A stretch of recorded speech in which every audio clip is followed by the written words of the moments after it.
ओम नमः शिवाय। हर हर महादेव। आज भाद्रपद माह के शुक्ल पक्ष की त्रयोदशी तिथि और शुक्रवार है। आज भगवान शिव जी को समर्पित प्रदोष व्रत रखा जाएगा। शुक्रवार को होने के कारण यह शुक्र प्रदोष व्रत के नाम से जाना जाएगा। हर माह में आने वाला प्रदोष व्रत भगवान भोले शंकर का आशीर्वाद पाने के लिए बहुत ही बड़ा दिन माना गया है। इस दिन व्रत रखकर शिव परिवार की पूजा करने से सुख समृद्धि और सौभाग्य की प्राप्ति होती है। प्रदोष व्रत की पूजा शाम के समय प्रदोष काल में की जाती है। सूर्यास्त होने से 45 मिनट पहले और 45 मिनट बाद का समय प्रदोष काल माना गया है। भगवान शिव को ज्ञान और मोक्ष का दाता माना गया है।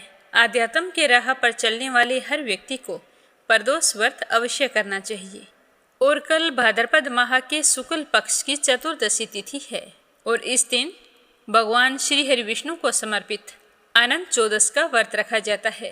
अनंत चौदस का व्रत रखने से व्रती के सारे रोगों का नाश होता है, आरोग्य की प्राप्ति होती है, वंश की वृद्धि होती है, घर परिवार में सुख समृद्धि बनी रहती है, अपार धन धान्य की प्राप्ति होती है और व्यक्ति को संतान सुख प्राप्त होता है। मान सम्मान के साथ साथ ऐश्वर्य और वैभव में भी वृद्धि होती है। दुश्मनों का नाश होता है और साधक को हर स्थान पर विजय प्राप्त होती है। अतः यह व्रत समस्त मनोकामनाओं को पूर्ण करने वाला माना गया है। व्यक्ति अपने जीवन के सारे सुखों को भोगता हुआ अंत में मोक्ष धाम को जाता है।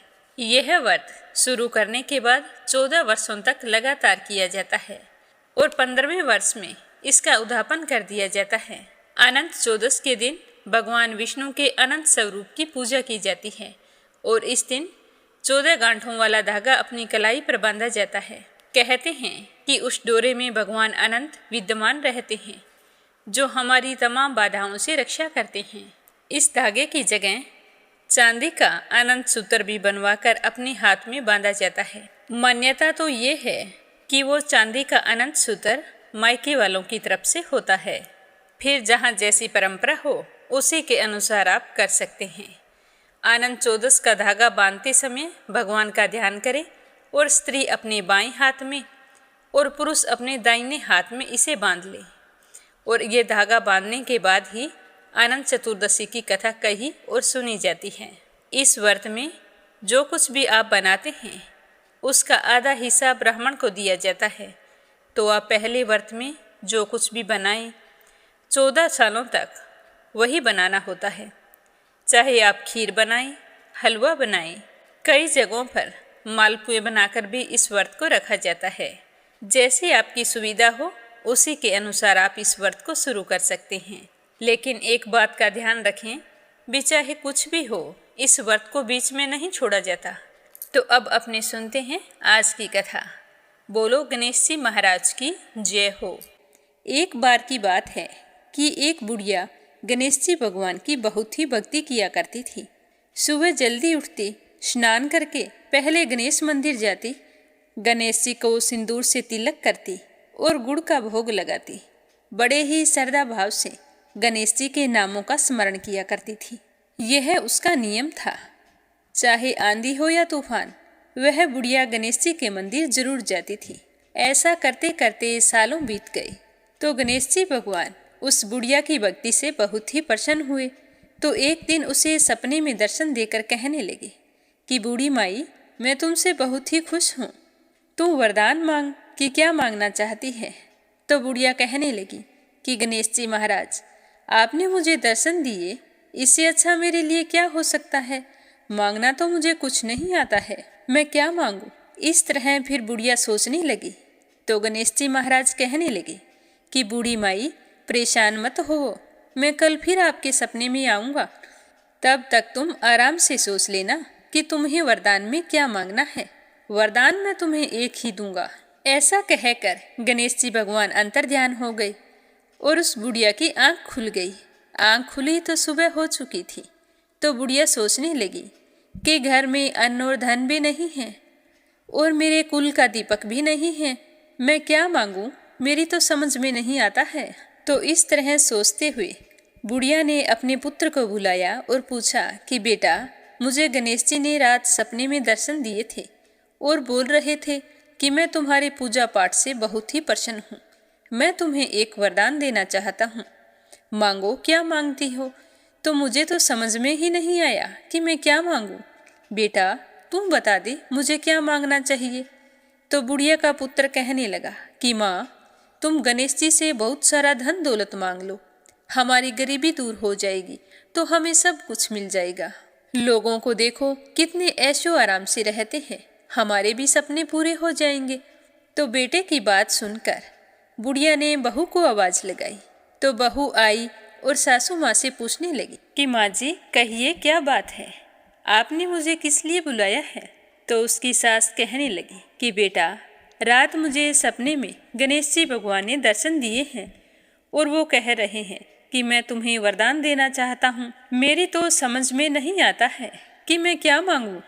तो सासू माँ की बात सुनकर बहू कहने लगी कि माँ जी ये तो बहुत अच्छी बात है, आप गणेश जी से पोता मांग लो। क्या आपका मन नहीं करता कि हमारे घर में भी नन्हे शिशु की किलकारी गूंजे, हमारा भी वंश बढ़े। तो बुढ़िया कहने लगी कि बेटा तेरी बात तो सही है। अब बुढ़िया तो कसम कसमी थी कि गणेश जी ने तो एक वरदान देना है, उसमें मैं क्या मांगूं। तो वह बुढ़िया सोचती सोचती पड़ोस में अपनी सहेली के पास गई और जाकर पूछने लगी कि बहन तुम मुझे बता कि मैं क्या मांगूं। तो बूढ़ी माई की सारी बात सुनकर उसकी पड़ोसन कहने लगी कि बहन तू तो अब थोड़े दिन जिएगी, तू क्यों तो धन मांगे और क्यों नाती मांगे, वो तेरे किस काम के। तू ऐसा कर, गणेश जी भगवान को कह देना कि बुढ़ापे तक मेरी आंखों की रोशनी बनी रहे। आदमी बूढ़ा हो जाने के बाद अपनी रोशनी खो देता है और आंखों के बिना तो जीना बहुत ही कठिन है। बेटा बहू तो अपने सुख की चीजें मांग रहे हैं, लेकिन मुझे तो लगता है कि पूजा पाठ तुमने की है तो तुम्हें अपने लिए ही कुछ मांगना चाहिए। तो बुढ़िया को तीनों की बातें ही सही लगी, लेकिन दुविधा यह थी कि गणेश जी ने तो केवल एक ही वरदान देने की बात कही थी। तो बुढ़िया ने अपने मन में कुछ विचार किया और सो गई। गणेश जी ने बुढ़िया को सपने में दर्शन दिए और कहा कि बूढ़ी माई वरदान मांगो। तो बुढ़िया कहने लगी कि प्रभु मुझे और तो कुछ नहीं चाहिए, मेरी तो एक ही इच्छा है कि मैं अपने पोते को सोने की थाली में सोने के चम्मच से भोजन करता हुआ देखूं। तो बुढ़िया की बात सुनकर गणेश जी मुस्कुराते हुए कहने लगे कि मैया तू तो बोल रही थी कि मुझे मांगना ही नहीं आता, लेकिन तूने तो मुझे ठग लिया। तूने तो एक ही वरदान में अपने लिए आंखें, धन और पोता तीनों चीज मांग लिए। आंखें होगी तो देख पाओगी, धन होगा तो पोता सोने की थाली में भोजन करेगा। तुमने तो बहुत ही चतुराई से एक ही वरदान में सारी चीजें मांग ली है। मैं तुम्हारी भक्ति और बुद्धिमानी से बहुत ही प्रसन्न हूँ। जैसा तुमने वरदान मांगा है वैसा ही फल तुमको प्राप्त होगा। ऐसा कहकर गणेश जी भगवान अंतर्ध्यान हो गए और बूढ़ी माई को जैसा मांगा था वैसा सब कुछ मिल गया। और अब बेटा भी खुश, बहू भी खुश। बेटा बहू को खुश देखकर बुढ़िया और भी ज्यादा खुश हो गई। प्रेम से बोलो गणेश जी भगवान की जय हो। अगली कहानी अपने सुनेंगे शुक्र प्रदोष व्रत कथा।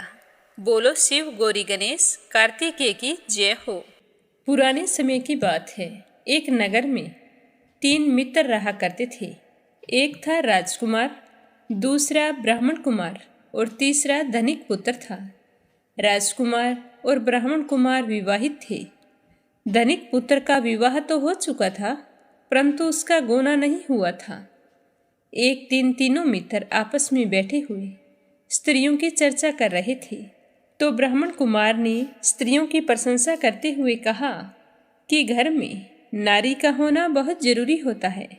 नारी के बिना घर तो भूतों का डेरा होता है। नारीहीन घर किस काम का।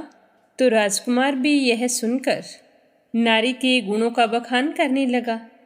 तो दोनों की बात सुनकर धनिक पुत्र ने सोचा कि मेरा विवाह हो चुका है, फिर भी मेरे घर में मेरी पत्नी नहीं है और ये कह रहे हैं कि नारीहीन घर भूतों का डेरा होता है, तो मैं भी अपनी पत्नी को लेकर आऊँगा। मन ही मन ऐसा निश्चय करके दोस्तों के साथ बातचीत समाप्त करके घर आया और घर आकर अपने माता पिता से कहा कि मैं तुम्हारी बहू को लाना चाहता हूँ। तो अपने बेटे की बात सुनकर उसके माँ बाप कहने लगे कि बेटा, अभी तो शुक्र देवता डूबे हुए हैं, और जब शुक्र देवता डूबे हों तो ऐसे में बहू बेटियों को उनके घर से विदा करवा के लाना शुभ नहीं होता। पर वो तो अपनी जिद पर अड़ गया और कहने लगा कि मैं तो आज ही जाऊंगा और अभी लेकर आऊंगा। उसकी इस तरह की जिद देखकर उसके माँ बाप हैरान हो गए, सोचने लगे कि आज इसे अचानक से क्या हो गया है। पर उन्होंने कुछ नहीं कहा। वो जल्दी जल्दी तैयार हुआ और अपने ससुराल पहुंच गया। तो अचानक से अपने दामाद को आया हुआ देखकर उसके सास ससुर भी हैरान थे। वो कहने लगे कि बेटा, शुक्र देवता डूबे हुए हैं, जब भी शुभ समय होगा हम समाचार भिजवा देंगे। हमें तो अपनी बेटी की विदाई करनी ही है, चाहे आज करें चाहे 4 दिन के बाद करें। पर बेटा, शुभ काम हो वो शुभ मुहूर्त में ही करना चाहिए। पर वो तो अपनी जिद पर अड़ा रहा, कहने लगा कि मैं तो आज और अभी लेकर जाऊंगा। तो उसके सास ससुर ने अपने दामाद के जिद के आगे हार मान ली और अपनी कन्या की विदाई कर दी। उस समय आने जाने के ज़्यादा साधन नहीं होते थे, या तो पैदल जाते या फिर ऊंट गाड़ी बैलगाड़ी पर जाते थे। तो उन दोनों को बैलगाड़ी पर विदा कर दिया। जैसे ही उनकी बैलगाड़ी नगर से निकली, गाड़ी का पहिया निकला और गाड़ी के डगमगाने से बैल की टांग टूट गई। दोनों को चोट लग गई। गांव से निकले ही थे, पर फिर भी वो अपनी पत्नी को लेकर अपने ससुराल वापस नहीं आया। चोट लगने पर दोनों पैदल चलते रहे। थोड़ी दूर जाने पर उन्हें डाकू मिल गए और उन डाकुओं ने उसकी पत्नी के सारे गहने उतरवा लिए और धनिक पुत्र के पास जितना भी धन था सारा लूट खोस कर ले गए। यह देखकर दोनों बड़े ही दुखी हुए और जैसे तैसे चलकर अपने घर पहुँचे। तो उन दोनों पति पत्नी को लगी हुई चोट और पत्नी के सारे आभूषण ना देखकर उसकी माँ ने कहा कि बेटा, ये सब क्या है? बहू के गहने कहाँ हैं? तो वो कहने लगा कि माँ, वो तो हमें रास्ते में डाकू मिले थे, हमारा सब कुछ लूट खोस कर ले गए हैं। तो उसकी माँ ने कहा कि बेटा, ये चोट भी तुम्हें डाकुओं ने पहुँचाई है। अगर कुछ अनर्थ हो जाता तो हम क्या करते? तो वो कहने लगा, नहीं माँ, ये चोट डाकुओं ने नहीं पहुँचाई। हमारे बैलगाड़ी का पहिया निकल गया, जिससे बैल का पैर टूट गया और हम दोनों नीचे गिर गए। उसी की वजह से ये हमें चोट आई है। तो उसकी माँ कहने लगी कि तुम दोनों हाथ मुंह धो लो और थोड़ी देर आराम कर लो, मैं तुम्हारे लिए भोजन तैयार करती हूँ। तो जैसे ही धनिक पुत्र हाथ पांव धोने के लिए बाहर गया तो आंगन से बाहर उसे काले नाग ने डस लिया। तो वह जोर से चिल्लाने लगा कि मुझे सांप ने डस लिया है। उसकी माँ भागकर बाहर आई तो वो कहने लगा कि माँ, मुझे सांप ने डस लिया है, वो देखो वो जा रहा। तो उसकी माँ ने देखा तो सांप तो बहुत ही तेजी से चलकर घर से बाहर निकल गया था और उसका बेटा वहीं पर बेहोश हो गया। तो वह बेचारी जोर जोर से रोने लगी। अपने पति देव को आवाज़ लगाई कि तुम बाहर आओ, जल्दी से कोई डॉक्टर या वैद्य को बुलाओ, देखो हमारे बेटे को सांप ने डस लिया है। तो अपने पुत्र की हालत देखकर उसके पिताजी बहुत ही दुखी हुए और जल्दी से भागकर वैद्य को बुलाकर लाए। तो वैद्य जी ने कहा कि इसे तो काले नाग ने डसा है, अब तो यह 3 ही दिन जीवित रहेगा, उसके बाद इसकी मृत्यु हो जाएगी। तो जब यह बात उसके माँ बाप और बहू ने सुनी तो उनके दुखों का कोई अंत ना रहा। वे बुरी तरह से रोने लगे और वैद्य जी इतना कहकर अपने घर को चला गया। उधर उसके जो दोस्त थे, एक ब्राह्मण कुमार और राजकुमार, वो सोचने लगे कि 4-5 दिन हो गए हैं, आजकल हमारा दोस्त नहीं आता है, क्या बात है। तो ब्राह्मण कुमार उनके घर पहुंचा, जाकर आवाज़ लगाई तो उसके माँ बाप तो रो रहे थे और उनके पुत्र को चारपाई पर लेटाया गया था जो बेहोश पड़ा था।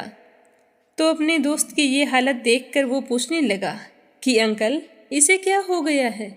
इसकी ये हालत कैसे हुई? मैं तो आज इसका पता करने आया था।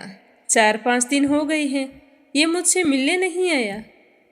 तो उसके माँ बाबूजी कहने लगे कि बेटा, तुम्हें क्या बताएं, एक दिन पता नहीं इसे क्या हो गया, जो घर आकर बहू को लाने की जिद करने लगा। और हमने कहा था कि शुक्र डूबा हुआ है, इसमें शुभ कार्य नहीं किया जाता, पर इसने हमारी एक नहीं मानी और जिद करके ससुराल चला गया और अपनी पत्नी को वहाँ से विदा करवा के ले आया। तो पहले तो गांव से बाहर निकला तो बैलगाड़ी का पहिया टूट गया, बैल की टांग टूट गई और इन दोनों को देखो कितनी चोट आई है। उसके बाद रास्ते में इनका पाला डाकुओं से पड़ गया, तो बहू के जेवर और इसके पास जो कुछ धन था वो सारा का सारा वो लूट कर ले गई।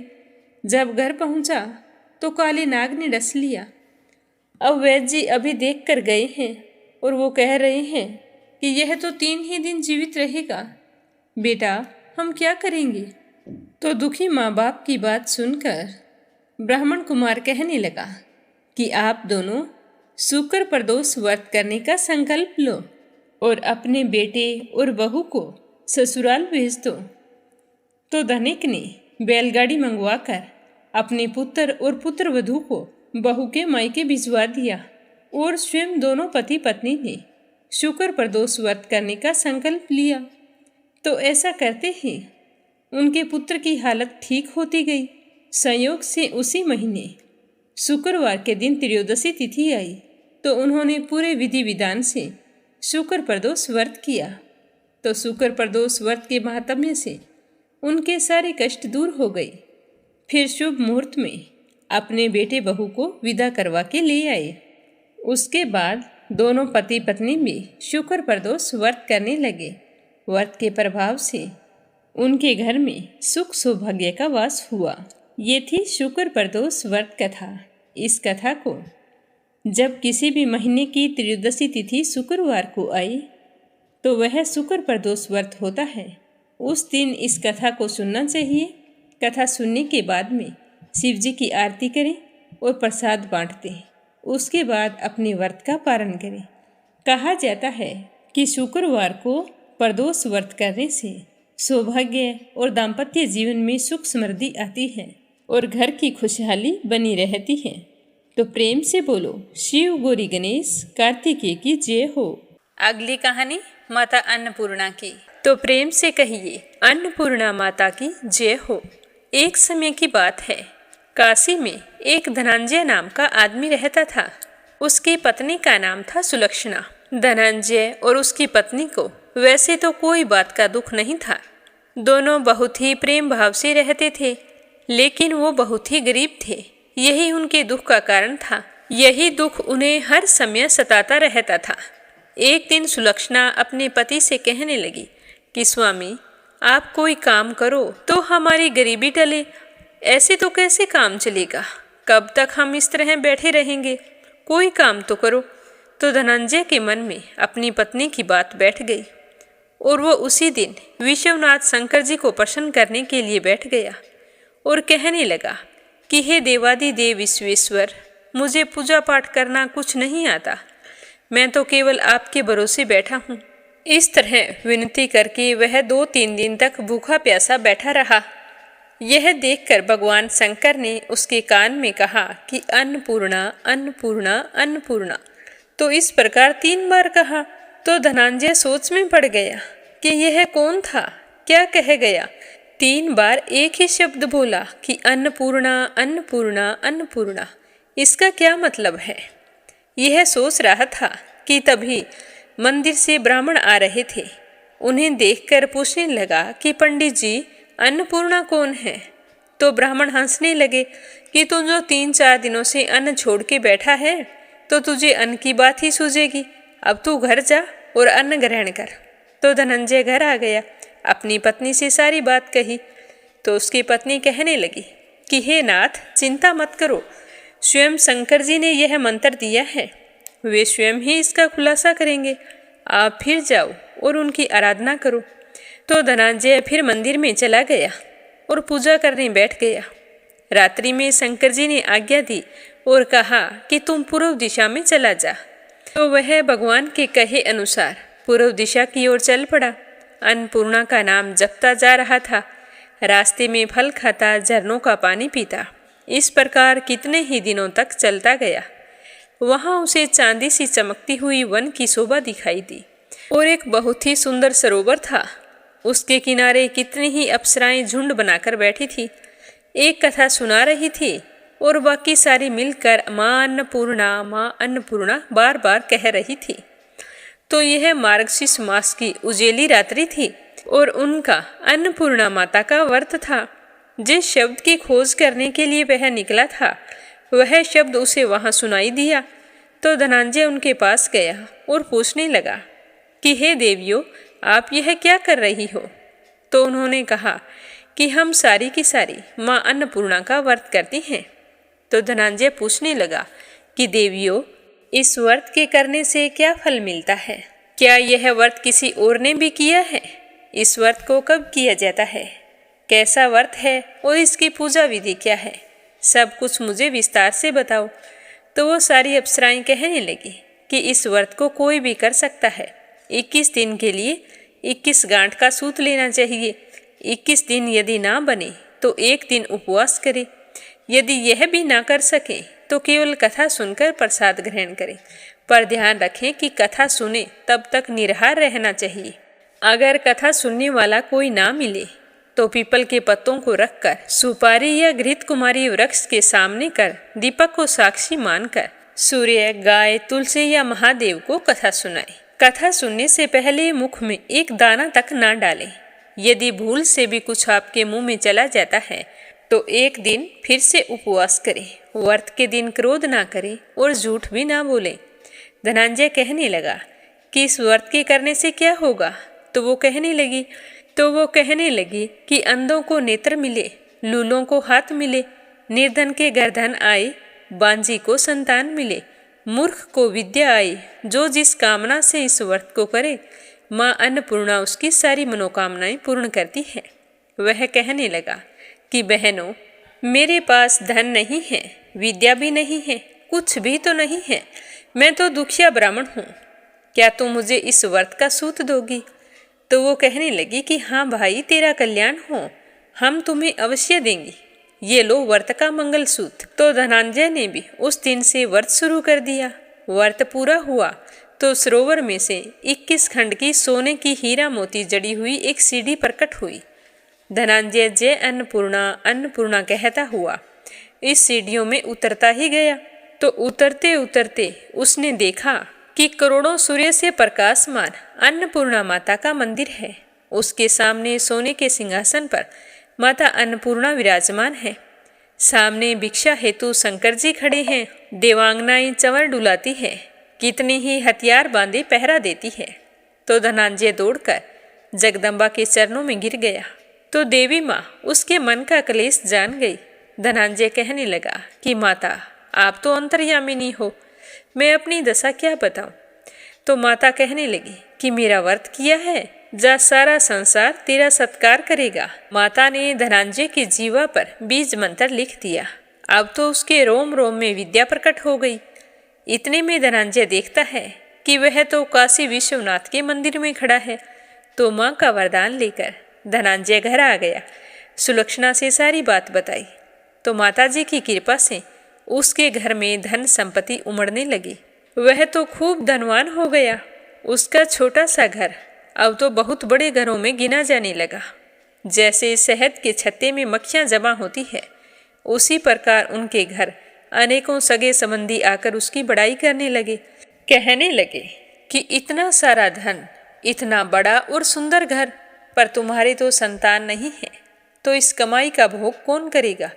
सुलक्षणा के संतान नहीं हो सकती, इसीलिए धनंजय तुम्हें दूसरा विवाह कर लेना चाहिए। तो धनंजय की इच्छा नहीं थी, पर रिश्तेदारों के दबाव बनाने पर धनंजय को दूसरा विवाह करना पड़ा। अब सती सुलक्षणा को सोत का दुख उठाना पड़ा। इस प्रकार दिन बीतते गए।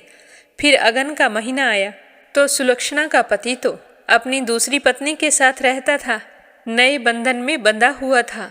तो सुलक्षणा ने अपने पति से कहलाया कि हम व्रत के प्रभाव से सुखी हुए हैं, हमें यह व्रत नहीं छोड़ना चाहिए। ये तो सब माता जी का ही प्रताप है जो हम इतने सुखी और संपन्न हैं। तो सुलक्षणा की बात सुनकर धनंजय उसके यहाँ आया और व्रत में बैठ गया। धनंजय की नई पत्नी को इस बात की खबर नहीं थी कि वो व्रत में पूजा पाठ कर रहा है। वह धनंजय के आने की राह देखती रही। दिन बीतते गए। व्रत पूर्ण होने में 3 दिन बचे थे। तब धनंजय की दूसरी पत्नी को पता चल गया कि उसका पति सुलक्षणा के पास है। तो उसके मन में ईर्ष्या की ज्वाला दहकने लगी और वह क्रोधित हुई सुलक्षणा के घर आ गई। वहां आकर जोर जोर से शोर मचाने लगी और धनंजय से कहा कि तुम मेरे साथ चलो। यह कहकर धनंजय को अपने साथ ले गई। धनंजय ने अपनी पत्नी को बहुत समझाने की कोशिश की, पर उसने एक भी नहीं सुनी। थोड़ी देर बाद में धनंजय को पूजा करते हुए कई दिन हो गए थे, तो थकान के कारण उसे नींद आ गई। तो उसी समय उसकी नई पत्नी ने उसके व्रत का सूत तोड़कर आग में फेंक दिया। अब तो माताजी का कोप जाग गया। उसके घर में अचानक से आग लग गई। सब कुछ जलकर खाक हो गया। जब सुलक्षणा को पता चला तो वह समझ गई कि यह सब माताजी का ही प्रकोप है। तो वह अपनी सोत के घर आई, जहां अपने पति और उसकी पत्नी को बैठे हुए देखा। खाने पीने को कुछ नहीं था। तो सुलक्षणा अपने पति को वहां से अपने साथ ले आई। यह देखकर धनंजय की दूसरी पत्नी को बहुत ही गुस्सा आया और वह रूठकर अपने पिता के घर चली गई। अब पति को परमेश्वर मानने वाली सुलक्षणा कहने लगी कि हे स्वामी, घबराना बिल्कुल नहीं। माताजी की कृपा अलौकिक है। पुत्र कुपुत्र हो जाता है, पर माता कुमाता कभी नहीं होती। अब आप श्रद्धा और भक्ति से आराधना शुरू करो, वे जरूर हमारा कल्याण करेंगी। तो सुलक्षणा की बात सुनकर धनंजय फिर से माता रानी की पूजा में लग गया। जैसे ही 21 दिन की पूजा पूरी हुई तो वहीं सरोवर सीढ़ी प्रकट हुई। तो धनंजय माँ अन्नपूर्णा कहता हुआ उस सीढ़ियों में उतर गया और माता रानी के चरणों में जाकर रुंदन करने लगा। माँ प्रसन्न होकर कहने लगी कि मैं तुम्हारी पूजा से बहुत ही प्रसन्न हूँ।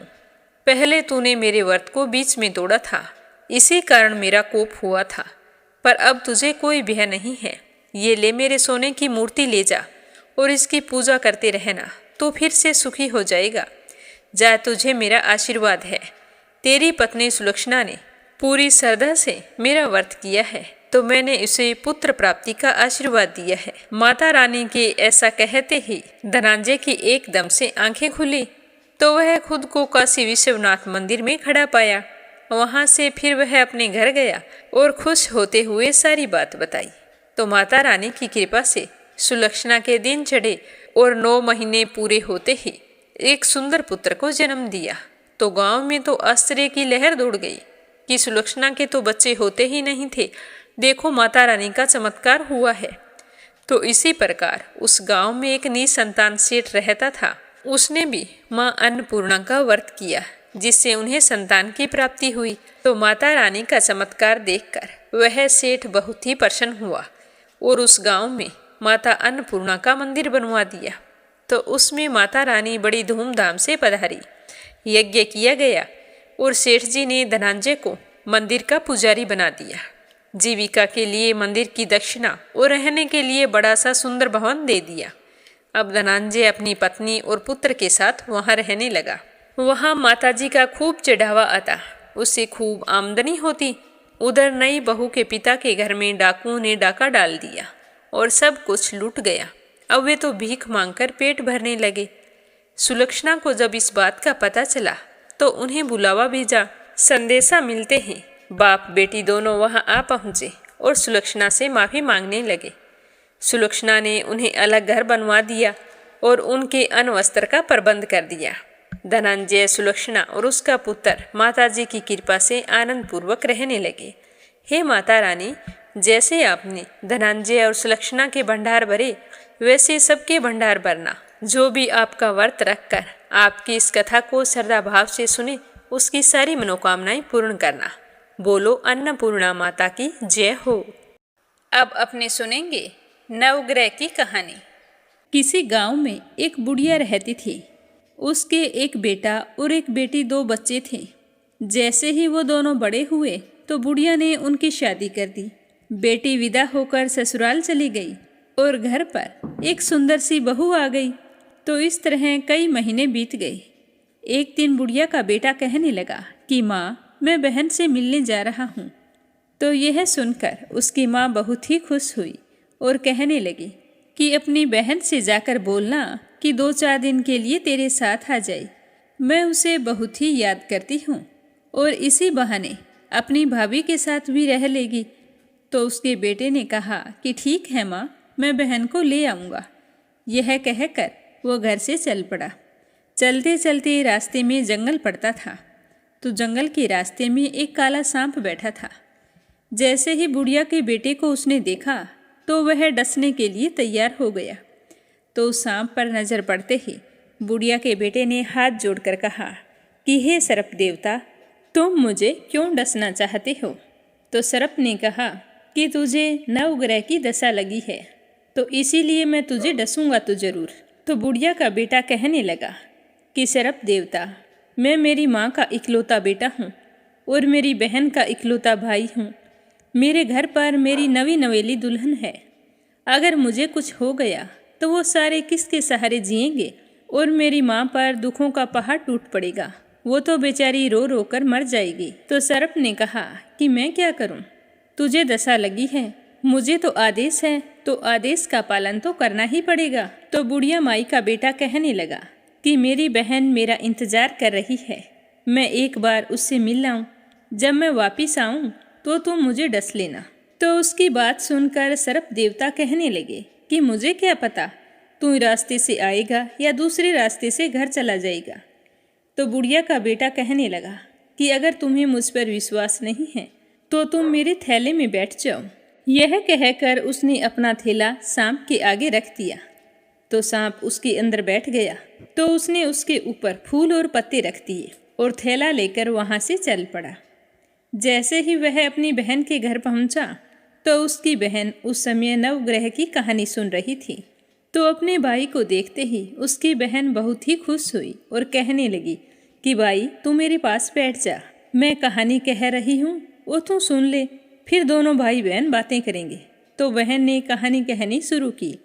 जीव की, जानवर की, हाथी की, घोड़े की, भाई बहन की, घर के धनी की, लड़की के जमाई की, देवरानी जेठानी की, सास ससुर की, संग सहेलियों की, सबके नवग्रह शांत हो जाओ। ग्रह चले 8 पग, बंदा चले 4 पग, सांप बिच्छू भंवरे सब आग में जल जाएं। कहानी कहकर बहन खड़ी हो गई और अपने भाई के हाल चाल पूछे और कहा कि भाई तू इस थैले में क्या लेकर आया है? तो उसका भाई बोला कि थैले में तो मैं कुछ नहीं लाया। इतने में उसकी बहन ने थैला उठाकर खोल लिया। खोल कर देखा तो उसके अंदर जो फूल और पत्ते रखे थे उनके तो केले, सेब और संतरे बन गए और जो सांप रखा था वह हार बन गया। तो उसने केले और संतरे बच्चों को दे दिए और हार खुद पहन लिया। हार पहनकर घर से बाहर आई तो भाई बोला कि बहन तू तो बहुत गरीब थी, फिर यह हार कहाँ से लेकर आई है? तो उसकी बहन कहने लगी कि भैया मैं तो गरीब थी पर मेरा भाई गरीब नहीं है। ये हार तो तुम ही लेकर आए थे, मैंने तो थैले में से निकाल कर पहना है। तो यह सुनकर उसके भाई को बहुत ही आश्चर्य हुआ। उसने कहा कि थैले में तो मैं अपनी मौत का सामान लाया था, ये हार तो मैं नहीं लेकर आया था। तो यह सुनकर उसकी बहन कहने लगी कि भैया तुम ऐसी कैसी बातें कर रहे हो? तो उसका भाई बोला कि बहन मैं तो थैले के अंदर सांप रख कर लाया था और तेरी कहानी कहने से मुझे लगता है कि यह सांप हीरों की हार में बदल गया। यह सब कुछ तेरे भाग्य से हुआ है। तो बहन ने भाई से कहा कि तेरी नवग्रह की दशा चल रही है, इसीलिए तुम घर जाकर माँ को कहना, तुम्हें और भाभी को नवग्रह की कथा सुना देगी। तुम दोनों श्रद्धा भाव से सुनना, जिससे तुम्हारे नवग्रह शांत हो जाएंगे, फिर कोई अनहोनी का भय नहीं रहेगा। तो वह अपनी बहन के घर जब तक रहा रोजाना नवग्रह की कथा सुनता। जब वह वापिस चलने लगा तो अपनी बहन से कहा कि बहन तुम्हें माँ ने याद किया है, तुम मेरे साथ नहीं चलोगी? तो वो कहने लगी कि भैया मैं बाद में आऊँगी, मैंने नवग्रह की कथा सुनने का नियम लिया है। माँ को कहना मेरा नियम पूरा होते ही मैं आपसे मिलने के लिए ज़रूर आऊँगी। तो उसका भाई वहाँ से चल पड़ा और घर आ गया। घर आते ही उसकी माँ ने कहा कि बेटा, तुम अपनी बहन को नहीं लाया। तो उसने सारी बात अपनी माँ को बताई। तो सांप वाली बात सुनकर उसकी माँ बहुत ही घबरा गई और कहने लगी कि बेटा, अगर तुम्हें कुछ हो जाता तो मैं क्या करती और तुम्हारी पत्नी का क्या हाल होता। तो उसका बेटा कहने लगा कि माँ, अब डरने की कोई बात नहीं है। बहन ने मुझे नवग्रह की कथा सुनाई है और साथ में ये भी कहा है कि आप मुझे और आपकी बहू दोनों को रोजाना नवग्रह की कथा सुनाओ, जिससे हम पर आने वाली हर बुरी बला टल जाएगी। तो उसकी माँ ने अपनी बहू को आवाज़ लगाई कि बेटा, तू चावल और चीनी के दाने लेकर आ और 1 लोटा पानी ले आना। तो बुढ़िया की बहू कहे अनुसार सामान लेकर आ गई और फिर बूढ़ी माई कहानी कहने लगी। कहानी कही जीव की, जानवर की, हाथी की, घोड़े की, कुत्ते की, बिल्ली की, देवरानी की, जेठानी की, सास ससुर की, घर के धनी की, बहन की, भाई की, सबके नवग्रह शांत हो जाए। ग्रह चले 8 पग, बंदा चले 4 पग, सांप बिच्छू भंवरे सब आग में जल जाएं। आज वार, रविवार, सोमवार, मंगलवार, बुधवार, गुरुवार, शुक्रवार, शनिवार, 7 वारों को नमस्कार। धरती माता को नमस्कार। नवग्रह को नमस्कार। इस तरह नवग्रह की कहानी कहकर बुढ़िया ने अपने बेटे बहू की नवग्रह की दशा उतारी। हे नवग्रह, आपको नमस्कार। जिस तरह आपने बहन की दशा उतारी, भाई की उतारी, वैसे सबकी उतारना। जो भी आपकी इस कथा को सुने, सुनाए या फिर हुंकारे भरे, उसके नवग्रह हमेशा शांत रहे। बोलो नवग्रह की जय हो। अब अपने सुनते हैं स्कंद पुराण का आगे का अध्याय। बोलो स्कंद पुराण की जय हो। बोलो शिव परिवार की जय हो। राजा इंद्रधुमन ने पूछा कि हे द्विजश्रेष्ठ, जन्म से लेकर कुछ काल पहले तक तो आप पुरुषोत्तम क्षेत्र में कभी गए ही नहीं, फिर आपने वहाँ के दिव्य वृत्तांत को कैसे जान लिया? मैं तो यह सोचकर हैरान हूँ। तो राजा इंद्रधुमन की बात सुनकर विद्यापति कहने लगे कि हे राजन, मैं संध्या के समय पुरुषोत्तम तीर्थ में भगवान नीलांचलवासी विष्णु भगवान के समीप पहुंचा था। उस समय वहां दिव्य सुगंध युक्त वायु चल रही थी। आकाश मार्ग में देवताओं का सम्मिलित शब्द सुनाई पड़ रहा था।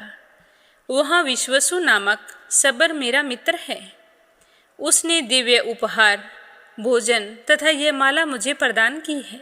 कभी मलिन न होने वाली यह बहुमूल्य माला लक्ष्मी जी तथा राज्य का सुख प्रदान करने वाली है और यह माला दरिद्रता और पाप का संहार कर देती है। इसीलिए मैं इस माला को आपके लिए लेकर आया हूँ, क्योंकि मैं इस माला को आपके योग्य समझता हूँ। इस तरह बताते हुए ब्राह्मण विद्यापति कहने लगे कि हे राजन, भगवान विष्णु का वह उत्तम क्षेत्र सब ओर से घने जंगलों से व्याप्त है। नीलांचल उसकी नाभि है। लंबाई और चौड़ाई में वह 5 कोस का बताया गया है। तीर्थराज समुद्र के तट पर उसकी स्थिति है और वह सब ओर से स्वर्णमयी बालुका द्वारा आवृत है। पर्वत के शिखर पर एक बहुत ऊंचा वट वृक्ष है, जो प्रलय काल में भी स्थिर रहता है। उसकी लंबाई 1 कोस की है। वह वट वृक्ष फूल और फल से रहित तथा पल्लवों से सुशोभित है। सूर्य के हटने पर भी उसकी छाया में कोई परिवर्तन नहीं होता। उसके पश्चिम रोहिण नाम से प्रसिद्ध एक कुंड है। वहाँ जल का उद्गम है और उसमें उतरने के लिए वहाँ नील पत्थरों की सीढ़ी है, जो सरोवर की बहुत ही शोभा बढ़ाती है। कुंड के बाहर चारों दिशाओं में स्फटिक मणि की 4 वेदियाँ हैं। पाप राशि का संहार करने वाले पवित्र जल से भरा हुआ वह कुंड बड़ा ही मनोहर दिखाई देता है। कुंड की पूर्व दिशा में जो वेदी है, उसके मध्य भाग में शंख चक्र गदाधारी इंद्र नीलमणि में भगवान विष्णु विराजमान है। वह स्थान वट वृक्ष की छाया पड़ने से सदा शीतल बना रहता है।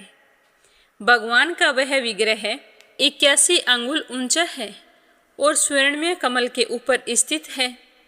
उस श्री विग्रह के मुख चंद्र से तीनों प्रकार के तापों का निवारण होता है। भगवान के दोनों नासिका पुट तिल के फूल के समान शोभा धारण करते हैं। पत्थर की बनी मूर्ति होने पर भी भगवान के अधर पर मुस्कान की छटा रहती है। हंसी से खिले हुए युगल कपोलों द्वारा थोड़ी बहुत ही सुंदर दिखाई देती है। मुंह के दोनों कोने ऐसे दिखाई देते हैं मानो वैसे किसी और मूर्ति के आज तक बने ही नहीं हों। हंसते हुए अधर, कपोल, ठोड़ी और मुंह के अंदर कोनों आदि को धारण करने वाले भगवान माधव विश्वकर्मा आदि शिल्पियों के लिए आदर्श बने हुए हैं। मकराकार कुंडलों से सुशोभित दोनों कानों के द्वारा भगवान का मुख चंद्र गुरु और शुक्र के मध्य भाग में स्थित पूर्ण चंद्र का उपहास कर रहा है। गले के सुंदर आभूषण से शोभाजनक कंठ प्रदेश के द्वारा भगवान अपना दर्शन कराने वाले पुरुषों के चित्त में दक्षिणावर्त शंख से मुक्तामणि के प्रकट होने की आशंका उत्पन्न करते हैं। उनके कंधे मोटे और चौड़े हैं, घुटने तक की लंबी 4 भुजाएं हैं। वक्ष स्थल पर स्वच्छ एवं निर्मल हार शोभा पा रहा है। दिव्य कौस्तुभ मणि में पड़े हुए प्रतिबिंब के रूप में मानो वे 14 भुवनों को धारण करते हैं और गहरे नाभि रूप सरोवर में प्रविष्ट हुई सूक्ष्म रोम वालियों के कारण भगवान का श्री विग्रह बड़ा ही मनोहर प्रतीत होता है। गले में लटकता हुआ हार त्रिवली के मध्य भाग तक का स्पर्श करता है। मोती की माला कमर के पास तक लटकी हुई है। वे पीतांबर से शोभा पाती है। दोनों जंगाएं 2 खंभों के समान जान पड़ती है, मानो वे मोक्ष के मंगलमय धाम में जाने के लिए बाहरी द्वार के आश्रय हों। भगवान के दोनों चरण गोलाकार घुटनों तक, पैरों तक लटकती हुई वनमाला तथा रत्नमय कड़ों से शोभा पाते हैं। वे हार, कंगन, भुजबंद और मुकुट आदि से विभूषित हैं। भगवान अपने चारों हाथों में शंख, चक्र, पद्म, गदा और शंख रूप में परिणत ज्ञान, अहंकार, ऐश्वर्य तथा वेद राशि को धारण करते हैं। भगवान जगन्नाथ संपूर्ण दिशाओं को प्रकाशित करते हुए नीलांचल के शिखर पर विराजमान हैं, जिनका दर्शन करके भक्तिपूर्वक प्रणाम करने से मनुष्य देह बंधन से मुक्त हो जाता है। भगवान के वाम पार्श्व में भगवती लक्ष्मी वीणा बजा रही है। उनकी दृष्टि भगवान के मुख की ओर है। वे संपूर्ण लावण्य का निवास तथा समस्त अलंकारों से विभूषित है। जगत के पिता और माता भगवान विष्णु और भगवती लक्ष्मी दोनों उस पर्वत पर निवास करते हैं। मैंने उन दोनों का दर्शन किया है। वे दोनों मौन भाव से बैठे हैं और अपनी मुस्कुराती हुई दृष्टि से दर्शन करने वाले प्राणी पर आशीर्वाद की वर्षा करते हैं। दिनों पर दया करने के कारण मैंने उन्हें चैतन्य रूप ही माना है। उनके पीछे अपने फणों का छत्र लगाए भगवान शेषनाग खड़े हैं और आगे सुदर्शन चक्र को दिव्य शरीर धारण करके खड़े हुए देखा है। सुदर्शन के पीछे गरुड़ जी हाथ जोड़े खड़े हैं। इस प्रकार अद्भुत रूप धारण करने वाले साक्षात लक्ष्मीपति भगवान श्री हरि का दर्शन करके मेरा मन तो बार बार उन्हीं की ओर दौड़ रहा है, मानो कोई इसे रस्सियों से बांधकर अपनी ओर खींच रहा हो। तीर्थ स्थान, तप, दान, देव यज्ञ और व्रतों के द्वारा भी कोई वैसे दिव्य रूप में भगवान का दर्शन नहीं कर सकता। जो लोग निर्मल आकाश की भांति प्रतीत होने वाले पुरुषोत्तम तीर्थ निवासी नील विग्रह भगवान विष्णु का ध्यान करते हैं, वे सब प्रकार के बंधनों से रहित होकर भगवान विष्णु के धाम में प्रवेश करते हैं। जिसने नीलांचल नाथ भगवान का दर्शन कर लिया, वही दानी, वही यज्ञकर्ता, वही सत्यवादी, वही धर्मात्मा तथा वही संपूर्ण गुणों से श्रेष्ठ और समस्त जगत में महान है। हे राजन, वहाँ जगदीश्वर माधव के जो सेवक हैं, उन्हीं से मैंने भगवान के इस महात्म्य का परिचय प्राप्त किया है। वहाँ आदि सृष्टि की परंपरा से चला आता हुआ पुरातन एवं सुप्रसिद्ध आख्यान सुनकर मैं यहाँ आया हूँ। हे महाराज, आपकी ही आज्ञा से श्री पुरुषोत्तम का दर्शन करके वहाँ का सारा वृतांत मैंने आपको बताया है। अब आपकी जैसी इच्छा हो आप वैसा ही करें। ब्राह्मण विद्यापति की बात सुनकर राजा इंद्रधुमन कहने लगे, कि हे ब्राह्मण, आपका वचन मेरे लिए सर्वथा विश्वसनीय है। मुझे आपकी सारी बातों पर पूरा विश्वास है। आपके मुख से भगवान के पाप हरि स्वरूप का वर्णन सुनकर तथा इस दिव्य प्रसाद माला का संयोग पाकर मैं तो धन्य हो गया हूँ। अनेक जन्मों में उपार्जित मेरी समस्त पाप राशि आज नष्ट हो गई है। अब मैं भगवान लक्ष्मीपति के दर्शन का अधिकारी हो गया हूँ। अब मैं वहाँ की यात्रा करूँगा और इस राज्य और बढ़ी हुई समृद्धि द्वारा पुरुषोत्तम तीर्थ में निवास स्थान, नगर और दुर्ग बनवाऊंगा। भगवान विष्णु की प्रीति के लिए 100 अश्वमेघ यज्ञों का अनुष्ठान करूंगा और प्रतिदिन सैकड़ों उपचारों से श्रीनाथ जी की पूजा करूंगा। व्रत, उपवास और नियमों द्वारा जगत गुरु भगवान को प्रसन्न करूंगा, जिससे वे मुझ संतत प्राणी को अपने वचन अमृत से अभिषिक्त करेंगे। भगवान नारायण दीनों पर अनुग्रह करने वाले हैं। इस प्रकार राजा इंद्रधुमन श्रद्धा और भक्ति से भगवान जगदीश्वर की स्तुति कर रहे थे। तभी वहां पर देवऋषि नारद जी आ पहुंचे। विष्णु भक्तों में श्रेष्ठ ब्रह्मापुत्र नारद जी को आता देखकर राजा सहसा उठकर खड़े हो गए और फिर अर्घ्य और आचमन्य निवेदन करके उन्हें उत्तम आसन पर बैठाकर प्रणाम पूर्वक हाथ जोड़कर कहने लगे कि आज मेरे संपूर्ण यज्ञ, दान, स्वाध्याय और तप सफल हो गए हैं। हे देवऋषि, आप मेरे घर पर ब्रह्मा जी के द्वितीय स्वरूप देवऋषि नारद जी के रूप में पधारे हैं। हे मुनिवर, आपने यहाँ तक आने की कृपा की। मैं तो इतने से ही कृतार्थ हो गया हूँ। आपकी प्रसन्नता के लिए मैं आपकी क्या सेवा करूँ?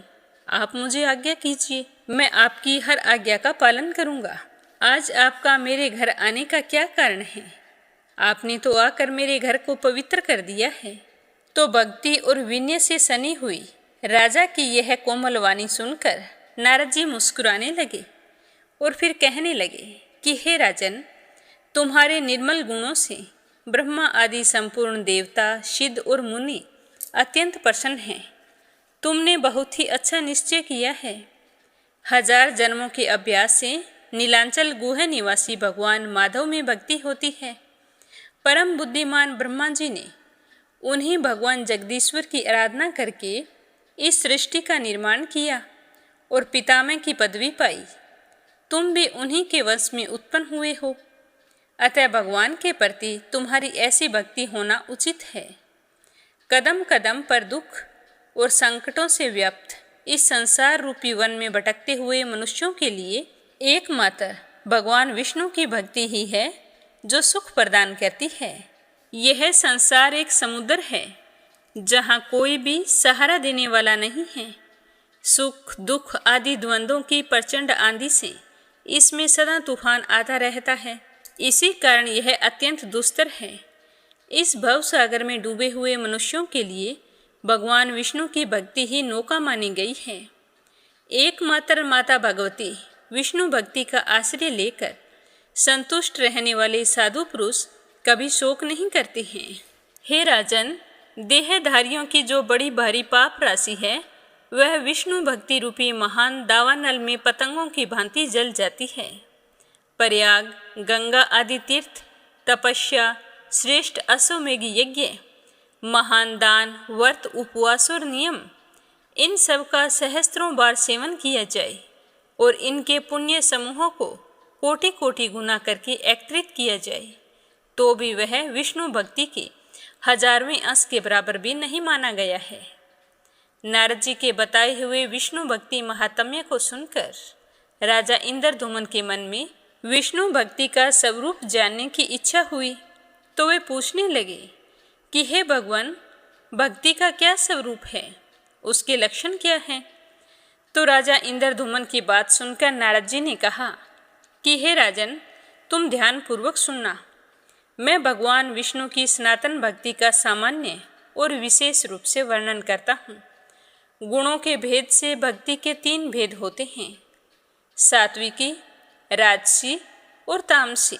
इनके अतिरिक्त एक चौथी भक्ति भी है जो निर्गुणा मानी गई है।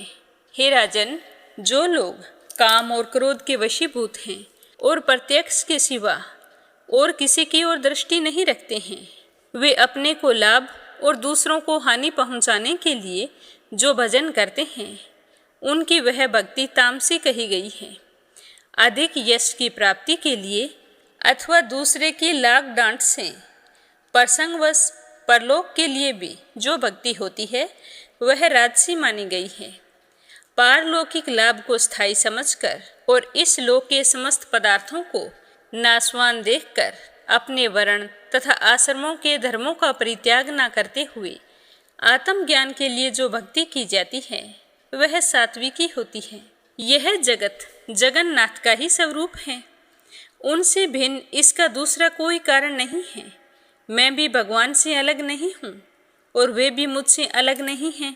ऐसा समझकर भेद उत्पन्न करने वाली बाहरी उपाधियों का त्याग करना और अधिक प्रेम से भगवत स्वरूप का चिंतन करते रहना, यह निर्गुणा नाम वाली भक्ति है, जो मुक्ति का साक्षात साधन है। यह अत्यंत दुर्लभ भी है। अब मैं भगवान विष्णु के भक्तों का लक्षण बतलाता हूँ, जिनका चित्त अत्यंत शांत है, जो सबके प्रति कोमल भाव रखते हैं, जिन्होंने स्वेच्छा अनुसार अपनी इंद्रियों पर विजय प्राप्त कर ली है तथा जो मन, वाणी और क्रिया द्वारा कभी दूसरों से द्रोह करने की इच्छा नहीं रखते, जिनका चित्त दया से द्रवीभूत होता है, जो चोरी और हिंसा से सदा ही मुख मोड़े रहते हैं, सद्गुणों के संग्रह तथा दूसरों के कार्य साधन में जो प्रसन्नता पूर्वक संलग्न रहते हैं, सदाचार से जिनका जीवन सदा उज्जवल बना रहता है, जो दूसरों के उत्सव को ही अपना उत्सव मानते हैं, सब प्राणियों के प्रति दया का भाव रखते हैं और हर प्राणी के भीतर भगवान वासुदेव को विराजमान देखकर कभी किसी से ईर्ष्या द्वेष नहीं रखते हैं। दिनों पर दया करना जिनका स्वभाव बन गया है और जो सदा परहित साधन की इच्छा रखते हैं, अविवेकी मनुष्यों का विश्व में जैसा प्रेम होता है, उसे 100 कोटि गुना अधिक प्रीति का विस्तार वे श्री हरि के प्रति करते रहते हैं। नित्य कर्तव्य बुद्धि से विष्णु स्वरूप शंकर आदि देवताओं का भक्ति पूर्वक पूजन और ध्यान करते हैं। पितरों में भगवान विष्णु की ओर बुद्धि रखते हैं। भगवान विष्णु से भिन्न दूसरे किसी वस्तु को नहीं देखते। समष्टि और व्यष्टि सब भगवान के ही स्वरूप हैं। भगवान जगत से अलग होकर भी अलग नहीं हैं। हे भगवान जगन्नाथ, मैं आपका दास हूँ। आपके स्वरूप में भी मैं ही हूँ। आपसे अलग कदापि नहीं हूँ। जब आप भगवान विष्णु अंतर्यामी रूप से सबके हृदय में विराजते हैं, तब सेव्य अथवा सेवक कोई भी आपसे अलग नहीं है। इस भावना से सदा सावधान रहकर जो पितामह के द्वारा वंदनीय युगल चरणार विंदों वाले श्री हरि को सदा प्रणाम करते हैं, उनके नामों का कीर्तन करते हैं और सदा उन्हीं के भजन में तत्पर रहते हैं, संसार के लोगों के समीप अपने को तृण के समान तुच्छ मानकर विनयपूर्ण बर्ताव करते हैं। जगत में सब लोगों का उपकार करने के लिए जो कुशलता का परिचय देते हैं, दूसरे के कुशल क्षेम को अपना ही मानते हैं, दूसरों का तिरस्कार देखकर उनके प्रति दया से द्रवीभूत हो जाते हैं तथा सबके प्रति मन में कल्याण की भावना करते हैं, वे ही विष्णु भक्त के नाम से प्रसिद्ध हैं। जो पत्थर, परधन और मिट्टी के ढेले में, प्राय स्त्री और कूटशालमली नामक नरक में मित्र, दुश्मन, भाई तथा बंधु वर्ग में समान बुद्धि रखने वाले हैं, वे ही निश्चित रूप से विष्णु भक्त के नाम से प्रसिद्ध हैं। जो दूसरों की गुण राशि से प्रसन्न होते हैं और प्राय मर्म को ढकने का प्रयत्न करते हैं, परिणाम में सबको सुख देते हैं, भगवान में सदा मन लगाए रहते हैं तथा प्रिय वचन बोलने वाले होते हैं, वे ही वैष्णव के नाम से प्रसिद्ध है। जो भगवान के पाप हारी शुभ नाम संबंधी मधुर पद का जप करते हैं और जय जय की घोषणा के साथ भगवान के नामों का कीर्तन करते हैं, वे अकिंचन महात्मा वैष्णव के रूप में प्रसिद्ध हैं, जिनका चित्त श्री हरि के चरणार विंदों में निरंतर लगा रहता है। जो प्रेम धिक्य के कारण जड़ बुद्धि के समान बने रहते हैं, सुख और दुख दोनों जिसके लिए समान हैं, जो भगवान की पूजा में चतुर हैं, तथा अपने मन और विनय युक्त वाणी को भगवान की सेवा में समर्पित कर चुके हैं, वे ही वैष्णव के नाम से प्रसिद्ध हैं। मद और अहंकार गल जाने के कारण जिनका अंतःकरण शुद्ध हो गया है, अमरों के विश्वसनीय बंधु भगवान नरसिंह का यजन करके जो शोक रहित हो गए हैं, ऐसे वैष्णव निश्चय ही उच्च पद को प्राप्त होते हैं। भगवान में सदा उत्तम भक्ति रखने वाले भक्तों के शुभ चरित्र और लक्षण का वर्णन मैंने तुमसे किया है। यह मनुष्यों के कानों में पड़ते ही उनके चिर संचित मल का नाश करता है। भजन के लिए कभी धन की आवश्यकता तथा शरीर को कष्ट देकर किए जाने वाले किसी विशेष प्रकार के प्रयोग की भी आवश्यकता नहीं है। मृदुल एवं मंद स्वर से वाणी के द्वारा भगवान के नामों का कीर्तन होता रहे तो मैं तो इसी को भजन मानता हूँ। तुम्हारे मन में भगवान के दास्य भाव का ही चिंतन होना चाहिए, किंतु जो मनुष्यों के शुभ आचरणों से भी द्वेष करते हैं और स्वयं अपने चित्त को दुराचार में ही बांधे रखते हैं, बड़े भारी अमंगल को पाकर के भी निश्चित रहते हैं और सदा ऐश्वर्य तथा विषय भोग के रस में ही सुख का अनुभव करते हैं, वे मनुष्य वैष्णव नहीं होते। वे तो बहुत ही निम्न श्रेणी के मनुष्य होते हैं।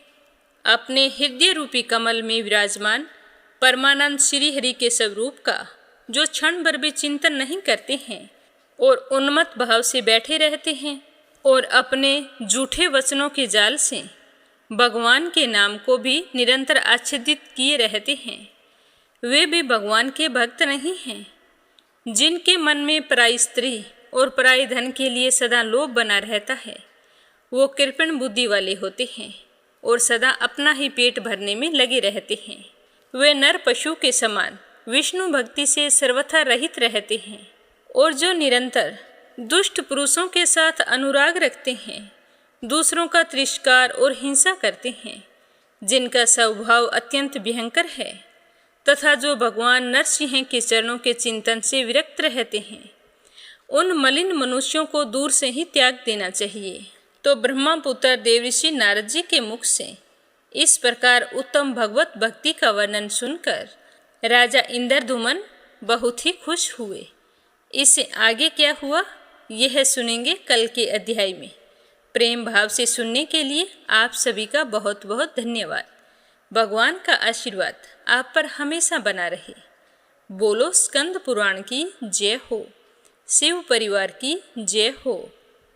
अब आपने सुनते हैं लपसी और तपसी की कहानी। बोलो लपसी तपसी की जय हो। बहुत पुराने समय की बात है। एक गांव में एक ब्राह्मण परिवार रहा करता था। उसमें पति पत्नी के अलावा उनके 2 बच्चे थे। एक बेटा था, एक बेटी थी। ब्राह्मण दंपति बहुत ही सरल स्वभाव के थे। समय मिलने पर प्रभु का स्मरण किया करते थे। उनकी बेटी बहुत ही संस्कारी और सुशील थी, लेकिन उनका बेटा आवारा किस्म का था। वह कोई काम धाम नहीं करता और ना ही कभी अपने माँ बाप का कहना मानता था। समय के साथ दोनों बहन भाई बड़े हो गए। बहन की शादी कर दी गई, पर भाई का वही हाल था। उसके माँ बाप ने उसे समझाया कि बेटा, अब हम वृद्ध हो चले हैं, तुम कोई काम किया करो, लेकिन उस पर उनकी बातों का कोई असर नहीं होता था। तो एक दिन ब्राह्मणी अपने पति से कहने लगी कि स्वामी, आप बिल्कुल काम छोड़ दीजिए। जब घर में कुछ भी नहीं होगा तो यह अपनी जिम्मेदारी समझेगा और काम पर लग जाएगा। तो ब्राह्मण ने दूसरे दिन से काम पर जाना छोड़ दिया। तो यह देखकर उनके बेटे ने कोई काम नहीं किया और चोरी करने चला गया। आते जाते राहगीरों को लूट लेता और उसी से अपने घर का गुजारा किया करता था। तो उसकी लूटने और चोरी करने की आदत से सारे गांव वाले उसे लपसी कहने लगे। तो लपसी की इस हरकत से उसके माँ बाप बहुत ही दुखी रहते थे, पर वह किसी की सुनने के लिए तैयार नहीं था। इसी तरह समय बीतता गया। एक दिन की बात है कि लपसी एक पीपल के पेड़ पर बैठा था। तभी शिव पार्वती जा रहे थे। पार्वती माता गहनों से लदी हुई थी। तो लपसी उन्हें देखकर सोचने लगा कि सूरत के कितने गहने हैं, आज ये सारे के सारे लूट लूँगा तो मुझे कई महीनों तक चोरी नहीं करनी पड़ेगी। तो वह लूटने के इरादे से पीपल की ओट में होकर बैठ गया। जैसे ही शिव पार्वती वहां से जाने लगे तो लप्सी एकदम से शिव पार्वती के सामने आकर कहने लगा कि जल्दी से जितने सारे गहने पहन रखे हैं उतार दो। तो पार्वती माता कहने लगी कि तुम चोरी क्यों करती हो, तुम्हें पता है चोरी करना पाप है। तो लप्सी कहने लगा कि क्या करूं, घर पर मेरे माँ बाप हैं, मेरी एक भांजी है, उनके लिए दोनों समय भोजन की व्यवस्था कहाँ से करूं, मुझे कोई काम तो आता नहीं है। तो लप्सी की बात सुनकर पार्वती माता कहने लगी कि तुम जो चोरी करके पाप करते हो, इस पाप का भागी कौन बनेगा। तो लप्सी कहने लगा कि मेरे घर वाले सारे बनेंगे। तो पार्वती माता कहने लगी कि कोई नहीं बनेगा, पाप के भागी केवल तुम बनोगे। तो लप्सी कहने लगा कि मैं लूट खोस कर उन्हीं के लिए लेकर जाता हूँ, तो पाप के भागी तो उन्हें बनना ही पड़ेगा। तो लप्सी की बात सुनकर पार्वती माता ने हंसकर कहा कि हम यहीं पर बैठे हैं और तुम अपने घर जाओ, अपने घर वालों से पूछो कि कोई तुम्हारे पाप का भागी बनेगा क्या। तो यह सुनकर लप्सी भागा भागा अपने घर आया और अपनी माँ के पास गया और कहने लगा कि माँ, मैं चोरी करके लाता हूँ, राह चलते राहगीरों को लूटता हूँ, तुम्हारे लिए ही तो करता हूँ। तो तुम मुझे एक बात बताओ, चोरी करने से जो पाप लगता है तो आप मेरे पाप के भागी बनोगे। तो लप्सी की बात सुनकर उसकी माँ कहने लगी कि बेटा, मैंने तो तुमसे नहीं कहा कि तुम चोरी करके लाओ, तुम कमा कर लाओ, हमें तो 2 वक्त की रोटी चाहिए, मैं तो तुम्हारी पाप की भागी नहीं बनूंगी। तो माँ के मुंह से इस तरह की बात सुनकर लप्सी तो हैरान हो गया। फिर वह अपने पिताजी के पास गया और जाकर कहने लगा कि पिताजी, मैं जो कुछ भी लूट खोस के लाता हूँ वो आपके लिए ही तो लाता हूँ। देखो मैंने लूट कर कितना धन इकट्ठा कर लिया है, कितने ऐशो आराम है तुम्हारे। अगर मैं चोरी नहीं करता तो क्या ये सब हमें मिलता। पिताजी, मैं तुमसे एक बात पूछता हूँ कि चोरी करने से पाप लगता है, तो उस पाप में आप मेरे भागीदार बनोगे क्या। तो लप्सी की बात सुनकर उसके पिताजी कहने लगे कि बेटा, मैंने नहीं कहा कि तुम चोरी करके लाओ, तुम कमा कर लाओ, मैं तुम्हारे पाप का भागी नहीं बनूंगा। तो माँ बाप के मुंह से इस तरह की बात सुनकर वह बहुत ही उदास हुआ और सोचने लगा कि मैं कितने महीनों से चोरी कर रहा हूँ, ना जाने मुझ पर कितना पाप चढ़ गया है, और ये तो बोल रहे हैं कि पाप के भागी हम नहीं बनेंगे, तो अब क्या होगा। तो वह बड़े ही दुखी मन से शिव पार्वती से मिलने के लिए चल पड़ा। जैसे ही घर से बाहर निकलने लगा तो उसकी छोटी सी भांजी दरवाजे पर खेल रही थी। उसे पता नहीं था कि पाप पुण्य क्या होता है, तो वो कहने लगी कि मामा, पाप की भागी मैं बनूंगी। तो उसके इस तरह कहते ही लप्सी ने उसे गोद में उठाया और चल पड़ा। शिवजी भगवान और पार्वती माता के पास जाकर कहने लगा कि घर वालों ने पाप का भागी बनने से मना कर दिया है और एक यही है जो पाप की भागी बनने को तैयार है। फिर लप्सी बड़े ही दीन स्वर में कहने लगा कि हे भगवान, मैं समझ गया हूँ कि चोरी करना पाप है। आज तक जो मैंने काम किया वो बहुत ही गलत था, लेकिन अब मैं इसका प्रायश्चित करना चाहता हूँ। अब तुम ही बताओ, मुझे मेरे पापों से मुक्ति कैसे मिलेगी। तो उसकी बात सुनकर शिव पार्वती बहुत ही खुश हुए और लप्सी को कच्चे सूत का एक छोटा सा गोला देते हुए कहा कि लप्सी, ये सूत लो और इस पीपल के चारों ओर परिक्रमा लगाओ। जब यह सूत समाप्त हो जाएगा तब तुम्हारे सारे पाप नष्ट हो जाएंगे। तो यह सुनकर लप्सी बहुत ही खुश हुआ। सोचने लगा कि छोटा सा गोला है, अभी लपेट कर घर चला जाऊंगा, उसके बाद में कभी कोई पाप नहीं करूंगा। फिर उसने अपनी बांजी को कंधे पर बैठाया और पीपल की परिक्रमा लगानी शुरू कर दी। अब भगवान का वह सूत खत्म कहाँ होने वाला था। लप्सी चक्कर लगाता गया पर वह सूत खत्म नहीं हुआ। चक्कर लगाते लगाते 1 महीने, 6 महीने, साल, पूरे 12 साल बीत गए पर वह सूत खत्म नहीं हुआ। 12 साल बाद एक बार फिर शिव पार्वती जी वहाँ से गुजर रहे थे तो पार्वती माता ने कहा कि स्वामी, चलो लप्सी को चलकर देखते हैं। तो शिवजी कहने लगे, वो चोरी करने वाला, लूटने वाला कब का चला गया होगा। तो पार्वती माता कहने लगी कि नहीं स्वामी, चलकर देखने में क्या जाता है, चलो एक बार देखते हैं। तो शिव पार्वती जी जैसे ही पीपल वृक्ष के पास आए तो देखा कि लपसी तो अब भी चक्कर लगा रहा है।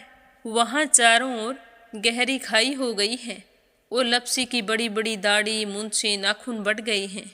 तो यह देखकर पार्वती माता ने कहा कि देखो स्वामी, आप तो कह रहे थे कि वो कब का ही चला गया, देखो इसके मन में सच्ची भक्ति है। तो पार्वती की बात सुनकर शिवजी ने कहा कि चलो अभी देख लेता हूँ। तो यह कहकर शिवजी ने एक सोने का कड़ा लपसी के आगे फेंक दिया। तो लपसी ने झट से उसके ऊपर पैर कर लिया। फिर अचानक से उसका ध्यान शिव पार्वती जी की ओर गया तो वो हाथ जोड़कर कहने लगा कि भगवान, अब तो मेरे पाप समाप्त हो गए होंगे, आप मुझे यहाँ से जाने की आज्ञा दीजिए, आपका यह सूत अभी तक खत्म नहीं हुआ है। तो शिवजी भगवान ने कहा कि तुम्हारे पाप कर्म भी अभी तक पूरे नहीं हुए हैं। तो शिवजी की बात सुनकर लपसी कहने लगा कि भगवान, मुझे पूरे 12 वर्ष हो गए हैं आपकी भक्ति करते करते, और अब भी आप मुझ पर शक कर रहे हैं। तो शिवजी ने कहा कि अपना पैर उठाओ। तो जैसे ही लपसी ने अपना पैर उठाया तो उसके पैर के नीचे सोने का कड़ा था। तो यह देखकर लपसी शर्मिंदा हो गया और कहने लगा कि प्रभु, गलती हो गई, मुझे माफ़ करो, आगे से मैं ऐसी गलती कभी नहीं करूँगा। तो शिवजी कहने लगे कि नहीं लपसी, तुम्हारा पाप ऐसे पूरा नहीं हो सकता, अब तुम्हें 12 वर्ष तक और इसी तरह परिक्रमा करनी होगी, उसी के बाद तुम्हारे पाप समाप्त होंगे। यह कहकर शिव पार्वती वहाँ से चले गए और वह फिर से पीपल के पेड़ की परिक्रमा करता रहा। करते करते 12 साल बीत गए। 12 साल बाद में शिव पार्वती जी वहाँ पर आए तो उन्होंने देखा कि आज भी वो वहीं पर चक्कर लगा रहा है। तो शिवजी ने फिर उसके सामने सोने की अंगूठी फेंकी पर उसने कोई ध्यान नहीं दिया। तो शिवजी भगवान प्रसन्न होकर कहने लगे कि हे लपसी, आज से तुम मेरी तपस्या करके तपसी बन गए हो। मैं तुम्हें वरदान देता हूँ कि तुम अपने जीवन में सारे सुखों को प्राप्त करेगा, और तूने 24 बरस तक मेरी भक्ति की है, इसका फल भी तुझे अवश्य मिलेगा। जो भी औरत गाय और कुत्ते की रोटी नहीं बनाएगी, उसका पुण्य फल तुम्हें मिलेगा। आंगन लीप कर दहलीज नहीं लीपेगी तो उसका पुण्य फल भी तुझे ही मिलेगा। अगर हमारे घर की बहन बेटी को हम सूट, तीवल या साड़ी भेंट स्वरूप देते हैं तो साथ में मोली का धागा और कुछ रुपए नहीं देंगे तो उसका पुण्य फल भी तुम्हें ही मिलेगा। अगर कोई दिए से दिया जलाएगा तो उसका पुण्य फल भी तुम्हें ही मिलेगा। अगर व्रत और पूजा पाठ में सारी कहानी सुन ले और तुम्हारी कहानी ना सुने तो उसका पुण्य फल भी तुम्हें ही मिलेगा। कहा जाता है कि तभी से सुबह पहली रोटी गाय की और सुबह की अंतिम रोटी छोटी बनाई जाती है और शाम को अंतिम रोटी बड़ी बनाई जाती है जो कुत्ते की होती है। और दिए से दिया भी नहीं जलाया जाता। और घर की बहन बेटियों को सूट और तीवल के साथ भेंट स्वरूप कुछ रुपए भी जरूर दिए जाते हैं। और उसी दिन से हर व्रत कथा के बाद में लपसी तपसी की कहानी जरूर सुनी जाती है। और कथा समाप्त होने पर कहा जाता है कि लपसी का फल लपसी को मिले, तपसी का फल तपसी को मिले। हमारी पूजा पाठ का, हमारे व्रत का और हमारी कहानी का पुण्य फल हमें मिले।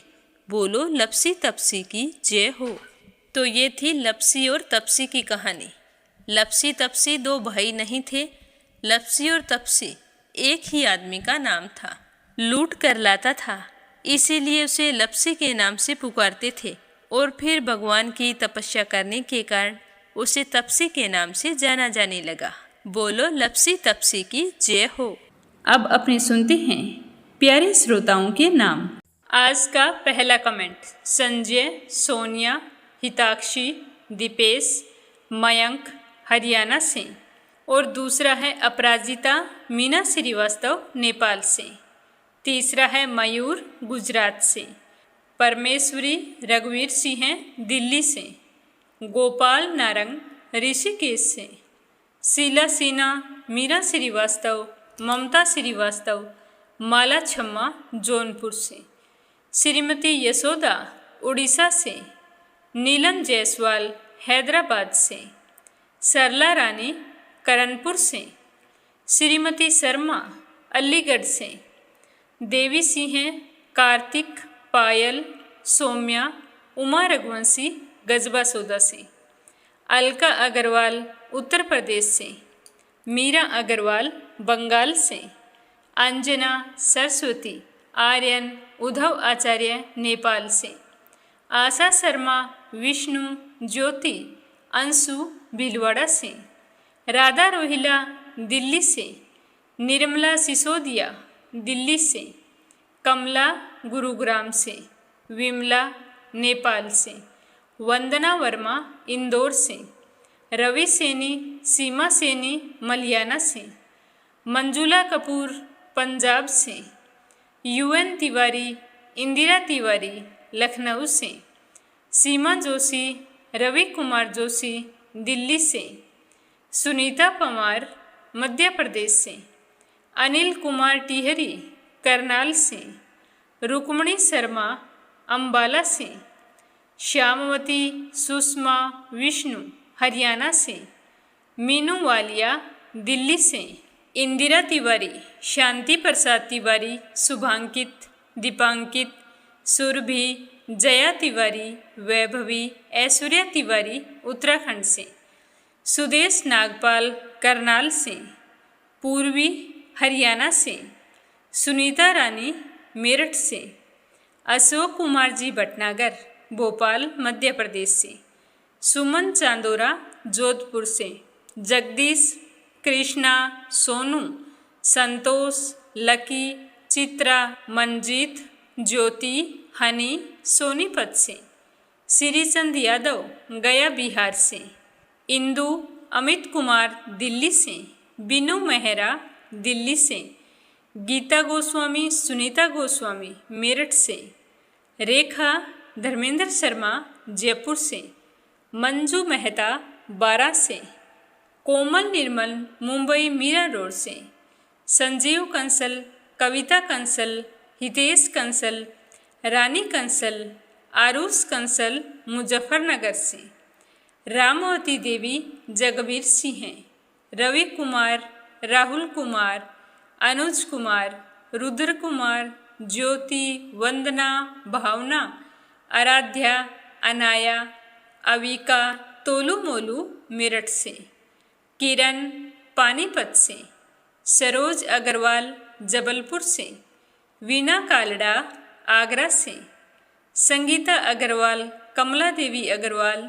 दुलिया महाराष्ट्र से, निर्मला पांचाल करनाल से, दीपिका रायपुर से, सुनीता सैनी करनाल से, मंजू चौधरी भीलवाड़ा से, शंभू प्रसाद भट्ट स्नेहिल पूर्णिमा देवी भट्ट उत्तराखंड से, सुनीता गोस्वामी गीता गोस्वामी मेरठ से, क्षमा परतुल वडोदरा से, शकुंतला पंगल भिवानी से, शशि वर्मा अंजलि वर्मा करण वर्मा पंजाब से, नंदा पांडुरंग पुजारी ब्रह्मपुरी महाराष्ट्र से, शांता भेन वाघेला गुजरात के मंडल से, बीना देविका कनिका वाशने अलीगढ़ से, मोनिका नागर तिगांव से, प्रमोद यादव साहो हिमाचल प्रदेश से, कमलेश भल्ला जम्मू से, कमला देवी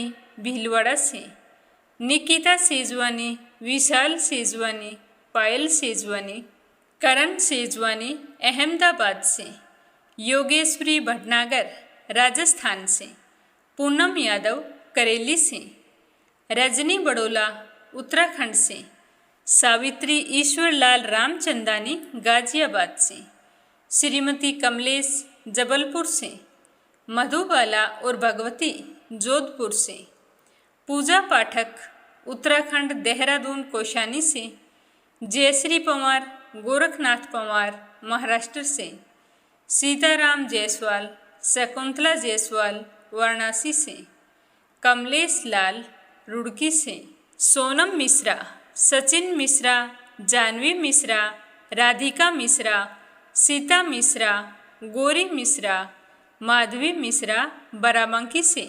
आप सभी श्रोताओं का बहुत बहुत धन्यवाद। अपना साथ और सहयोग हमेशा इसी तरह बनाए रखना। श्री हरि के आशीर्वाद से आपकी सारी मनोकामनाएं पूर्ण हों। आप सभी की मंगल कामना के साथ ओम नमः शिवाय। हर हर महादेव।